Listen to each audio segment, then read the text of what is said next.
الحمدللہ رب العالمین والصلاة والسلام علی سید الانبیاء والمرسلین وعلی آلہ واصحابہ اجمعین الی یوم الدین۔ قرآن کے بعد اسلامک ٹریڈیشن جو ہے نا وہ حدیث کی کتاب میں سب سے زیادہ جو اہمیت رکھتا ہے، آج ہم اس کی بات کریں گے، ٹھیک ہے، جو محمد رسول اللہ صلی اللہ علیہ وآلہ وسلم کے اقوال ذریع عمل اور تصریح کو بیان کرتی ہے۔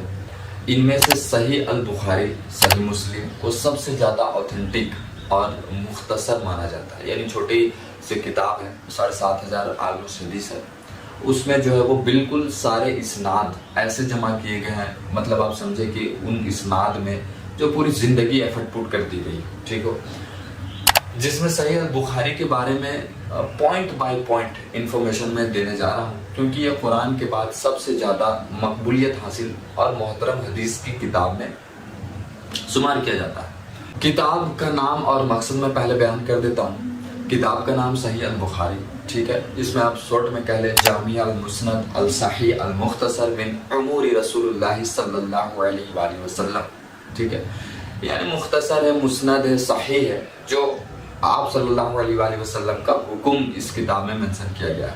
مقصد محمد رسول اللہ صلی اللہ علیہ وآلہ وسلم کی اوتھینٹک حدیث کو جمع کرنا اور انہیں ان کے جو مختلف زندگی کے پہلوؤں ہے ان کے مطابق جو ہے وہ ترتیب دینا، ٹھیک ہے، اپنے آپ کو اس کتاب کو پڑھ کے۔ یہ جو کتاب ہے وہ قرآن کے بعد ٹاپ میں ہے، ویسے تو 6 ہے کتاب سیاہ ستہ جسے کہتے ہیں، ٹھیک ہے۔ ان کے جو صحیح بخاری کے جو آتھر تھے، ٹھیک ہے، ان کا نام امام محمد بن اسماعیل البخاری، 1994 ہجری میں یہ پیدا ہوتے ہیں، 256 ہجری میں یہ وفات پا جاتے ہیں، جسے بخاری، امام بخاری رحمۃ اللہ علیہ ورضی اللہ تعالیٰ عنہ کے نام سے بھی ہم جانتے ہیں۔ بیک گراؤنڈ ان کا اگر ہم دیکھیں تو بخارا ایک جگہ کا نام ہے جہاں سے وہ تھے، ازبیکستان میں یہ جگہ ہے، اور وہاں کے یہ رہنے والے تھے اور مشہور محدث حدیث کے جو یہ اسکالر تھے۔ ان کی محنت 16 سال میں آلموسٹ 6 لاکھ حدیث میں سے صرف 7,397 7,397 صحیح احادیث جو ہے وہ چنی گئی، جو اس کتاب میں امام بخاری نے اپنی زندگی کا بڑا حصہ سفر میں گزارا صرف حدیث جمع کرنے کے لیے، ٹھیک ہے۔ انہوں نے ہر حدیث کو شامل کرنے سے پہلے خود ویریفائی کیا کرتے تھے، ٹھیک ہے۔ صحیح البخاری کو 9ویں سینچری میں لکھا گیا، لیکن آج بھی ریلیونٹ ہے۔ اس میں آپ اس میں ایک پوائنٹ والے نوٹ کرنے کی بات ہے کہ 6 لاکھ احادیث میں صرف 7,000 احادیث جو انہوں نے اس کتاب میں جمع کی، اور امام بخاری کا دعویٰ ہے کہ یہ جو کتاب ہے اس میں ساری احادیث صحیح ہے، اس کی اسناد صحیح ہے، ان کی اسناد مضبوط ہے، ٹھیک ہے۔ جو اس میں راوی لیے گئے ہیں ان میں سب کا ان کا اسٹڈی ہے، تحقیق ہے، تو یہ سارا ان کا زندگی کا پورا ایفرٹ پٹ تھا، سمجھے کہ یہ۔ اب ہم دیکھتے ہیں کتاب کی جو ہے وہ تشکیل، اسٹرکچر کس طریقے سے کی گئی ہے۔ کتاب اور باب کا اگر ہم دیکھیں تو سب چیپٹر بنائے گئے ہیں اور چیپٹر میں ان کو تقسیم کیا گیا ہے، ٹھیک ہے۔ مختلف موضوعات ٹاپکس جیسے ایمان، نماز، زکوٰۃ، حج، جہاد، اخلاق، تفسیر اور زندگی کے دیگر پہلوؤں کو شامل کیا گیا ہے۔ ٹوٹل احادیث 7,397 ہے، با اختلاف روایت کے ساتھ 9,000 تک ہو سکتی ہے، یعنی جو اس میں حدیث تو 7,397 ہے، لیکن اس میں جو بات کہی گئی ہے ٹاپک بائی ٹاپک، تو اگر اس کو کاؤنٹ کرے، یعنی اللہ کے رسول صلی اللہ علیہ وآلہ وسلم کے حکم اور کسی پارٹیکولر فضائل کو آپ کاؤنٹ کریں تو یہ 9,000 تک ہو سکتی ہے، لیکن اب یہ انٹرنیشنل نمبرنگ کے ساتھ یہ شائع ہو چکی ہے بہت سارے پرنٹنگ پریس کے ذریعے سے، تو اب یہ کرنا مشکل ہے، لیکن اگر آپ اپنے حساب سے اگر کرنا چاہیے تو 9,000 تک ہو سکتی ہے۔ اب ہم دیکھتے ہیں کہ آگے اس کی اہمیت اور مقبولیت کیوں ہوئی، کیسے ہوئی۔ صحیح البخاری سنی اسلام میں قرآن کے بعد سب سے زیادہ اوتھینٹک مانا جاتا ہے، ٹھیک ہے۔ اب سنی اسلام اور شیعہ اسلام یہ الگ نہیں ہے، ٹھیک ہے، دونوں جو بیس ہے نا، وہ سنی اسلام اور شیعہ اسلام دونوں کا بیس قرآن پہ ہی ٹکا ہوا ہے، ٹھیک ہے۔ شیعہ جو ہے وہ نہج البلاغہ کو مانتے ہیں، ٹھیک ہے، مین اسٹریم سنی جو ہے صحیح بخاری کو مانتے ہیں، لیکن اب کسی بیسٹ سنی یا شیعہ عالم سے آپ کہیں کہ صحیح بخاری کو نہیں مانتے تو وہ ایسا نہیں کہے گا کہ نہیں مانتے، وہ کہتا ہے کہ ہم مانتے ہیں، اسے پڑھتے بھی ہے۔ جیسے سید جواد نقوی حافظہ اللہ تعالی، شہنشاہ نقوی حافظہ اللہ تعالی، وہ ان میں سے اس چیز کا ذکر کیے، اور کسی آپ سنی عالم سے کہیں جو بہترین ہو, جو اسٹڈی میں ہو, ایڈوکیشنل ہو, تو وہ ایسا نہیں کہے کہ ہم نہج البلاغہ کو نہیں مانتے, ٹھیک ہے, وہ نہج البلاغہ سے ریفرنس دیتے ہیں.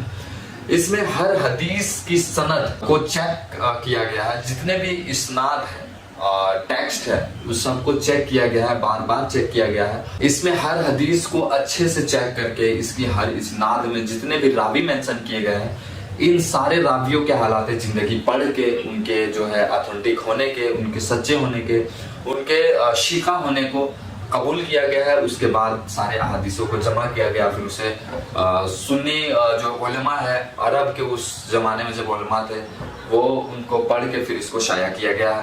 اس کے علاوہ جو اس کے جو قلمی نسخے ہیں وہ میوزیم میں آج بھی ٹاپ کاپی میں اور بھی میوزیم میں یہ اویلیبل ہے. اس سے یہ کنکلوژن یہ نکلتا ہے کہ اس میں کوئی فیر بدل نہیں ہو سکتی ہے, یعنی جو پہلے کا جو کتاب تھا وہ آپ میچ کرے اور ابھی کا جو کتاب ہے وہ میچ کرے تو وہ بالکل ملتا ہے, جو یہ بتاتی ہے کہ اسے آپ چینج نہیں ہوا ہے, بس تھوڑا سا فونٹ کا ایشو ہے, اس وجہ سے کہ اب کمپیوٹرائز پرنٹنگ نکلتا ہے, اس وقت ہاتھ سے لکھی جاتی تھی. تو ہم آگے دیکھتے ہیں کہ حدیث کے چنے جانے کا طریقہ, حدیث کیسے چنی ہے. امام بخاری رحمۃ اللہ علیہ نے حدیث کو کیسے چنا. امام بخاری رحمۃ اللہ علیہ نے حدیث کو چننے کے لیے بہت سخت اصول اور جو ہے وہ پلان اور جو ہے وہ قانون بنایا تھا. یعنی جو راوی ہے اس کا دین اور اخلاق میں پاک ہونا, دین میں بھی وہ بالکل جو ہے محمد رسول اللہ کی اتباع کرتا ہو, اللہ رسول کے جو ہے سنت اور فرضیت کا اہتمام کرتا ہو, اور اخلاق یعنی وہ جھوٹ نہیں بولتا, ٹھیک ہے نا, وہ جھوٹ نہیں بولتا ہو. یہ پہلا قانون تھا امام بخاری کا. حدیث کا قرآن اور دوسری صحیح روایت سے مطابق ہونا, یعنی قرآن سے وہ بات ٹکراتی نہیں, یہ بھی ایک قانون بنائے تھے. اور سند کا متصل یعنی کنٹینیوس ہونا, یعنی ایک راوی کہتا ہے کہ میں نے فلاں سے سنا, فلاں سے سنا, فلاں سے سنا, اور اینڈ والا راوی کہتا ہے کہ میں نے محمد رسول اللہ سے سنا. یعنی جو ہے وہ نا تدلیس نہیں کی جائے گی. کوئی نام اس زمانے میں ہوتا یہ تھا کہ ایک جیسے محمد رسول اللہ صلی اللہ علیہ وآلہ وسلم 11 ہجری میں وفات پا گئے تھے. اب اگر کوئی امام بخاری آپ دیکھ لیں 1994 میں پیدا ہوئے, تو ظاہر سی بات ہے آلموسٹ جو ہے وہ 210 20 30 ہجری میں جو ہے وہ حدیث جمع کر رہے ہوں گے, ٹھیک ہے. تو اگر اس زمانے کو آپ 11 ہجری سے کمپیئر کریں تو یہ آلموسٹ 100-200 سال کا ڈفرینس ہوتا ہے, ٹھیک ہے. ابھی 100-200 سال میں کم سے کم آپ سمجھ لیں کہ 4-6 صدی جو ہے وہ گزر گئی ہے, ٹھیک ہے. یعنی ابھی تابعین کا زمانہ ہے, صحابہ کرام کے لیے. لیکن اگر کوئی تابعی کہتا ہے کہ میں نے محمد رسول اللہ سے ڈائریکٹ حدیث سنی ہے تو وہ حدیث ایکسیپٹ نہیں کی جائے گی. اور یہی پروٹوکول امام مسلم کا بھی تھا.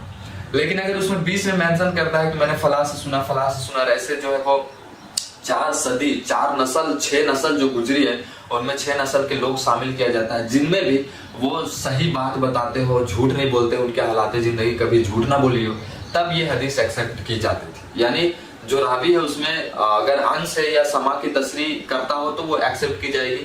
اگر ان سے روایت کرتا ہو, سما کی تصریح نہ ہو, مدلس ہو, تدلیس کی جائے تو وہ حدیث ایکسیپٹیبل نہیں ہوگی, ٹھیک ہے. اس کی وجہ یہ ہے کہ نبی صلی اللہ علیہ وآلہ وسلم کے زمانے سے قریب ہونے کے لیے اس وقت بہت لوگ بیچ کے جو راوی ہے اس پر نام چھپا دیتے تھے, یا ایسا ہوتا تھا کہ وہ نام نہیں جانتے تھے اور حدیث بیان کر دیتے تھے, ٹھیک ہے. اب ہم آگے چلتے ہیں. مختلف جو اس کے ایڈیشن ہے اور جو ترجمہ ہے, یعنی صحیح بخاری عربک میں تو لکھی گئی تھی لیکن آج ہم اسے اردو میں پڑھتے ہیں. اس کے ترجمے اردو, انگلش اور دیگر زبانوں میں, اور بھی زبانوں میں, بنگلہ میں یہ شائع ہو چکی ہے اور ہمیں ملتی ہے, ہم دیکھتے ہیں. تو اردو میں دارالسلام اور جو ہے وہ مکتب الرحمانیہ کے جو پرنٹنگ کرتا ہے, اس میں جو ان کے ایڈیشن ہے وہ مشہور ہے, ٹھیک ہے.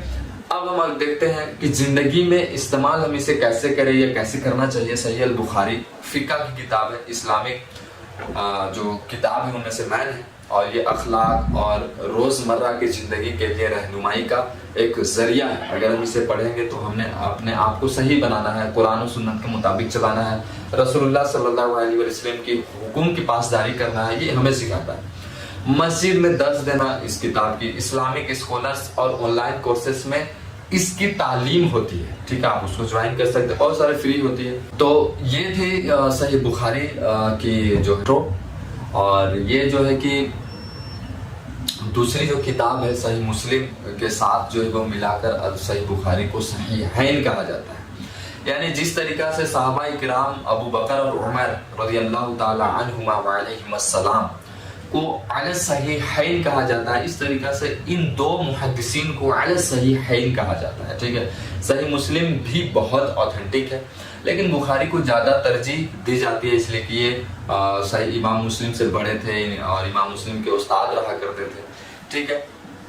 تو یہ معاملہ تھا، یہ تھوڑی سی جو ہے وہ انفارمیشن تھی۔ اب میں اگلی کتاب کا جو ہے وہ تھوڑا سا تذکرہ لے کے آؤں گا۔ السلام علیکم ورحمۃ اللہ وبرکاتہ۔